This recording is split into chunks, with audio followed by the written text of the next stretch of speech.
السلام علیکم Pakistan, this is Maliha Hashmi, you watching my YouTube channel. ناظرین، بات کریں گے آج کے دو انتہائی امپورٹنٹ ایشوز پر۔ ایک تو پاکستان کا آئینی اور قانونی مسئلہ ہے،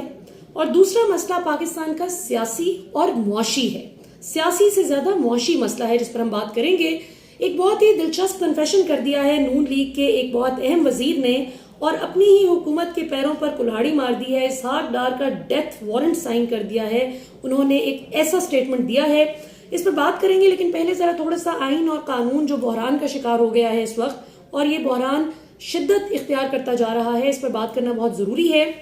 کیونکہ اللہ کے فضل سے اس وقت پاکستان میں جس کا جو جی میں آتا ہے، پاکستان کے آئین کی، قانون کی من پسند تشریح کر کے، من پسند انٹرپریٹیشن کر کے، بلکہ مس انٹرپریٹیشن کہنا زیادہ مناسب ہوگا کہ مس انٹرپریٹ کر کے قانون کو عوام کو بیوقوف بنانے کی بھرپور کوشش کی جا رہی ہے۔ جو ایک کام کرنے کے لیے ادارے تنخواہ لیتے ہیں، وہ وہی ایک کام کرنے کے لیے رضامند نظر نہیں آتے۔ الیکشن کمیشن کو جب کہا جاتا ہے کہ آپ الیکشن کروائیں 90 دن کے اندر اندر، تو وہ کہتے ہیں جی کہ نہ تو الیکشن کی تاریخ کا اعلان کرنا ہمارا کام ہے، آئین اس بارے میں بڑا کلیئر ہے، یہ تو گورنر کا کام ہے۔ گورنر کو جب کہا جاتا ہے تو وہ فرماتے ہیں، گورنر پنجاب، کہ میں نے تو چونکہ سائن ہی نہیں کیا تھا، میری دستخط شدہ بات تو نہیں ہے یہ جو اسمبلی تحلیل ہوئی ہے، تو جب میں نے نہیں اس اسمبلی پہ سائن کیے تو پھر میرا اس سے کیا تعلق ہے، میں کیوں الیکشن کی تاریخ کا اعلان کروں۔ جبکہ خیبر پختونخوا کے گورنر صاحب، جن کو معزز عدالت نے کہا تھا کہ آپ 2 دن بعد آ کر پیش ہو کر ذرا اپنی بتائیں، اپ ڈیٹ کریں ہمیں اس حوالے سے کہ کب الیکشنز آپ کروائیں گے کے پی میں، تو وہ فرماتے ہیں کہ میں عدالت کا احترام ضرور کرتا ہوں، لیکن میں باؤنڈ نہیں ہوں عدالت کے سامنے پیش ہونے کے لیے، مجھے بلا نہیں سکتے۔ اور یہ وہ گورنر خیبر پختونخوا ہیں جن کی دستخط کے ساتھ خیبر پختونخوا اسمبلی ڈیزالو ہوئی۔ یہ بھی بہانہ جو ہے وہ کسی کام کا نہ رہا گورنر پنجاب کا، کیونکہ ادھر تو سائن ہو چکے ہیں، تو ادھر کس بات کا ڈیلے ہے۔ 35 دن ہو چکے ہیں اس وقت as we speak Punjab assembly کو ڈیزالو ہوئے، اور 55 دن رہ گئے ہیں کہ جن کے اندر یہ پنجاب میں الیکشن کروانا آئینی اور قانونی طور پر باؤنڈ ہے اس بات کے لیے الیکشن کمیشن۔ لیکن آپ دیکھتے ہیں کہ ماشاءاللہ وہ سلطان سکندر راجہ صاحب، چیف الیکشن کمشنر، جو 2 دن پہلے بڑی بے بسی کا اظہار کر رہے تھے سپریم کورٹ میں کہ جی دیکھیں، فنڈز مانگتا ہوں تو فنڈز نہیں ملتے، سیکیورٹی مانگتا ہوں تو سیکیورٹی نہیں ملتی، جوڈیشل آفیسرز کا تقاضا کرتا ہوں تو وہ نہیں ملتے، میں کیا کروں، ادارے میرے ساتھ تعاون نہیں کر رہے۔ جبکہ یہی چیف الیکشن کمشنر اور یہی الیکشن کمیشن اللہ کے فضل سے اپریل 2022 میں عمران خان حکومت جب تھی، تو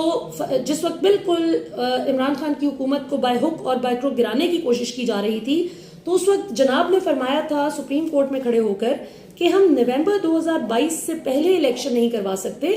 لیکن نومبر 2022 آنورڈز ہم بالکل کروا سکتے ہیں، کوئی مسئلہ نہیں۔ اور آج اس نومبر 2022 کو بھی 3 ماہ گزر چکے ہیں، اور الیکشن کا دور دور تک کوئی نام و نشان نظر نہیں آ رہا، ان کی نیت ہی نہیں نظر آ رہی الیکشن کروانے کی۔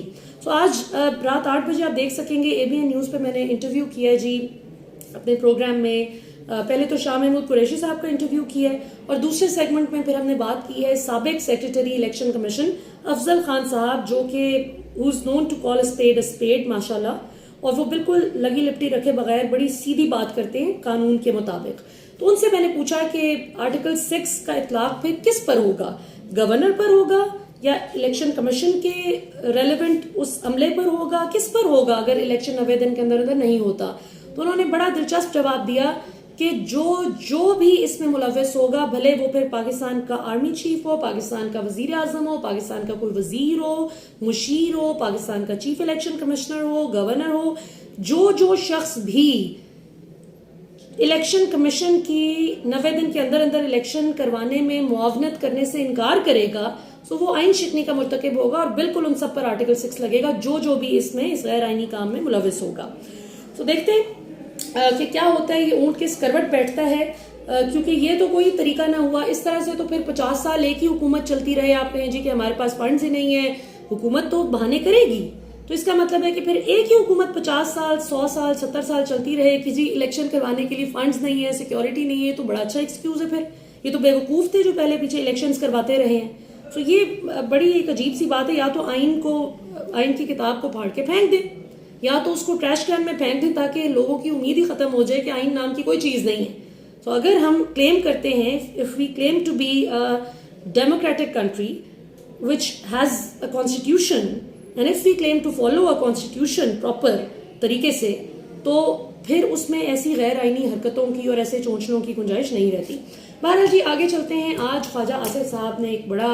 کنفیشن کیا ہے. انہوں نے فرمایا کہ, بلکہ پہلے احسن اقبال صاحب کا بتاتی ہوں کہ انہوں نے کیا فرمایا. احسن اقبال صاحب کچھ عرصہ پہلے کہتے تھے کہ پاکستان کے دیوالیہ ہونے کی بات جو بھی کرتا ہے نا وہ ملک دشمن ہے. جو بھی کہتا ہے کہ پاکستان دیوالیہ ہونے لگا ہے, پاکستان دیوالیہ ہو گیا, یہ ملک دشمن لوگ ہیں. اور ہفتہ پہلے آپ نے دیکھا کہ پہلے کیپٹن صفدر نے کہا کہ ووٹ کو عزت ہوگا بیانیہ دفن ہو گیا ہے اور ہم کچھ بھی نہیں کر سکے. مریم نواز کو میں مستقبل قریب میں پاکستان کا وزیر اعظم بنتا بالکل نہیں دیکھ رہا وغیرہ وغیرہ. جس کے بعد کیپٹن صاحب کو بڑی ایک شڑپ کال ملی apparently as per the sources کہ مریم نواز نے کافی خفا ہوئی اس بات پر, بڑی ناراضگی کا اظہار کیا کہ اگر آپ ہی نہیں مانیں گے کہ میں وزیر اعظم بن سکتی ہوں تو پھر لوگوں نے کہاں سے ماننا ہے. اور بڑی یعنی پارٹی لائن کی آپ نے خلاف ورزی کی ہے. اور اس کے بعد مریم نواز کی آپ نے غیر سے گفتگو سنی جو 2 دن پہلے میڈم نے فرمایا کہ پاکستان میں اس وقت جو حکومت ہے اس کو ہم نون لیگ حکومت نہیں کہہ سکتے. یعنی نون لیگ کی حکومت جب ہوتی کہ نواز شریف پاکستان میں ہوتے تو شہباز شریف کی حکومت کو نون لیگ حکومت نہیں کہا جا سکتا. یعنی ان کا یہ مطلب ہے جو رونا دھونا اس وقت نون لیگ کا وہ یہ کہ یہ جتنے بھی واحد فیصلے کیے ہیں اور عوام کو مہنگائی کی چکی تلے اس طرح سے رون دیا ہے کہ اب عوام سانس بھی نہیں لے پا رہی, تو اس کا سارا بوجھ صرف نون لیگ پہ نہ آئے, یہ پیپلز پارٹی پہ بھی لوگوں کو غصہ کرنا چاہیے, فضل الرحمان پہ بھی کرنا چاہیے اور لوگوں پہ بھی جو جو اس میں شامل ہیں اس اتحادی حکومت میں. صرف نون لیگ پر کیوں سارا پریشر آئے. سو جناب فکر نہ کریں, آپ بیلٹ باکس تک پہنچے. سو اللہ کے فضل سے ہر اس شخص پہ اور ہر اس جماعت پہ پریشر آئے گا جس نے عوام کی زندگی کو جہنم بنایا, لیونگ ہیل بنایا. تو آگے چلتے ہیں جی. اب میں آپ کو ذرا بتاتی ہوں کہ خواجہ آصف نے کیا فرمایا. خواجہ آصف صاحب کہتے ہیں کہ یہ ایک غلط بات ہے کہنا کہ پاکستان دیوالیہ ہونے والا ہے. دیوالیہ ہونے والا نہیں ہے, پاکستان دیوالیہ ہو چکا ہے اور ہم اس وقت ایک دیوالیہ شدہ ملک میں رہ رہے ہیں. اب یہ ایک سیاسی سٹیٹمنٹ سے زیادہ ان کو شاید اندازہ ہی نہیں ہے کہ اس طرح کی بات آپ کر رہے ہیں. وہ ٹھیک ہے آپ اسحاق ڈار کو ایکسپوز کر رہے ہیں, آپ کو غصہ ہے کہ اسحاق ڈار نے آ کے اپنی نالائکی دکھائی اور عوام کے ہاتھوں آپ بے عزت ہو رہے ہیں, آپ سب کا اگلا الیکشن خطرے میں پڑ گیا, دیٹس انڈرسٹینڈیبل. لیکن واٹس ناٹ انڈرسٹینڈیبل از کہ جس طرح عمران خان حکومت جب آئی تھی تو اس وقت آپ لوگ کہتے تھے کہ بڑی بلیک سچویشن ہے, پاکستان معاشی طور پہ ڈوب گیا, لٹ گیا, مر گیا. وہ جو اس طرح کی باتیں عمران خان کو نیچا دکھانے کے لیے بالکل شروع میں آپ لوگ کرتے تھے, وہ تو بعد میں بھی کرتے رہے, لیکن جو شروع میں تھا اس وجہ سے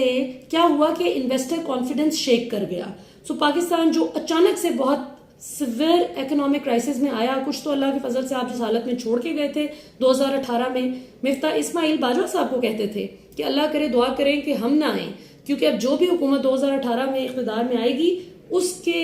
سر لگے گی یہ بات, اس کے گلے میں آئے گی یہ بات کہ جی انہوں نے ملک دیوالیہ کی ہے, ہم اس حالت میں پاکستان کو چھوڑ کے جا رہے ہیں. اور مفتاح اسماعیل چیختے چلاتے رہے کہ یہ ڈار صاحب جس بھونڈے طریقے سے آرٹیفیشل طریقے سے ڈالر ریٹ مینٹین کرنے کی کوشش کرتے رہے, مارکیٹ کو انفلوئنس کرنے کی کوشش کرتے رہے, جس طرح سے ڈالر مارکیٹ میں پھینکتے رہے اور غلط پالیسیز بنائی انہوں نے معاشی طور پر, تو اس سے پاکستان کا بہت زیادہ ناقابل تلافی نقصان ہوا. ابھی بھی آپ دیکھیں مفتاح اسماعیل تو وہی بات کرتے ہیں جو پہلے بھی کرتے تھے اور بالکل درست بات ہے. سو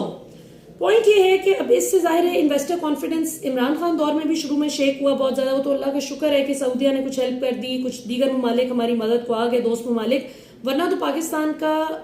عمران خان حکومت آتے ہی جو بیڑا غرق ہونا تھا, آپ نے تو ہاتھ جھاڑ کے کہنا تھا کہ دیکھا یہ تو نا تجربہ کار تھا اور دیکھا اس نے تو آتے ہی ملک کا دیوالیہ کر دیا. سو وہ اللہ تعالیٰ نے عمران خان کی عزت رکھی اور اب حالت یہ ہے کہ خواجہ آصف صاحب نے بات تو درست کی ہے کہ دیوالیہ تو ہو چکے ہیں پریکٹیکلی. جب آپ کے کمرشل بینکس کے پاس ڈالرز ہی نہ ہوں, جب آپ کا امپورٹر پریشان بیٹھا ہے کہ اب کس طرح سے ہم نے آگے چلنا ہے, لوگ امپورٹ نہیں کر پا رہے, ایل سیز جب آپ اتنا عرصہ کھولیں گے نہیں صرف اس لیے کہ وہ پھر ڈالر کا ریٹ جو ہے وہ شوٹ اپ کرے گا. سو یہ چیز ان کا فال آؤٹ تو آنا ہے, لیکن اس طرح کی بات, اس طرح کا کنفیشن جہاں ان کو ایکسپوز کر رہا ہے بری طرح سے پی ڈی ایم حکومت کو, جو مریم آ کے کہتی تھیں کہ شہباز سپیڈ نے آتے ہی منصوبے ایسے کر دیے. میں نہیں کہوں گی ہماری حکومت آئے گی تو ہم یہ نہیں کہیں گے کہ ہم اس وجہ سے نہیں کر سکے, ویسے نہیں کر سکے,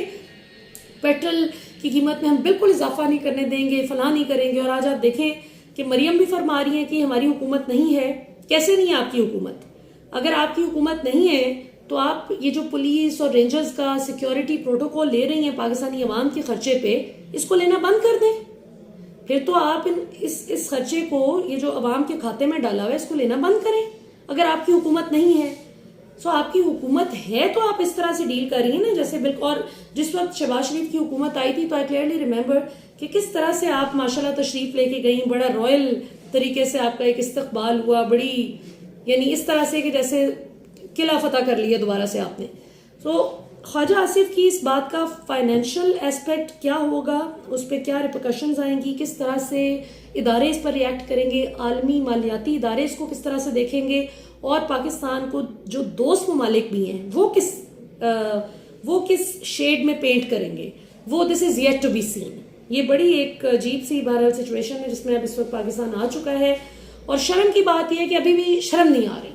اصل شرم کی بات یہ ہے کہ جن کو شرم آنی چاہیے ان کو ابھی بھی نہیں آ رہی، ابھی بھی وہ معافی مانگنے کے لیے تیار نہیں ہیں کہ بڑا ہم نے ایک مس ایڈونچر کیا ہے. وہ ایک نیا مس ایڈونچر کرنے کے چکر میں کہ کسی طرح زبان بندی کرو، عمران خان کو کسی طرح اریسٹ کرو اور جیل بھرو تحریک. اگرچہ عمران خان نے 22 فیبرری سے آغاز کرنے کا اعلان تو کر رکھا ہے، لیکن اب یہ جو بیچ میں 3 دن ہیں یہ بہت کریٹیکل ہوں گے، the very crucial,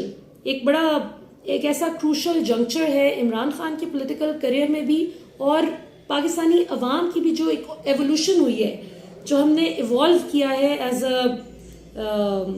a self aware nation, جو بڑی غیرت مندی جاگی ہے عوام میں کہ نہیں ہم نے اپنے حقوق کے لیے بولنا ہے، لڑنا ہے، کھڑے ہونا ہے. تو اس میں بھی بڑا کروشل جنکچر ہے اور یہ بہت بڑا ایک لٹمس ٹیسٹ ہوگا کہ عوام کس طرح سے رسپونڈ کرتی ہے اس کال پہ. کیونکہ پالیٹکس اسائڈ عمران خان کے سیاسی نظریے کے لیے لوگ نکلیں نہ نکلیں، کم از کم مہنگائی کے خلاف، ظلم و بربریت کے خلاف، اور یہ جو آرٹیکل 19 پاکستان کے ہر شہری کو حق آزادی رائے دہی دیتا ہے اس کو جس طرح سے سلب کیا جا رہا ہے اس کے خلاف پاکستانی عوام کو متحد ہو کر ضرور نکلنا چاہیے. عمران خان کو کہنے کی ضرورت نہیں پڑنی چاہیے کہ آپ نکلیں، خود نکلنا چاہیے عوام کو، خود اس کو فائٹ بیک کرنا چاہیے. کیونکہ ظالم بہت کمزور ہوتا ہے، مظلوم کو چونکہ اللہ کی مدد حاصل ہوتی ہے تو وہ بہت طاقتور ہوتا ہے. اگرچہ اپیرنٹلی دیکھنے میں مظلوم کمزور لگتا ہے اور ظالم بڑا طاقتور لگتا ہے، لیکن ظالم اندر سے بڑا ویک ہوتا ہے، فریجائل ہوتا ہے، کمزور ہوتا ہے، اور اس کی ایگو تو انتہائی فریجائل ہوتی ہے. سو دیکھتے ہیں جی آگے کیا ہوتا ہے. انشاءاللہ آپ سے کل پھر ملاقات ہوگی. ابھی تک کے لیے اتنا ہی. پاکستان ہمیشہ زندہ باد.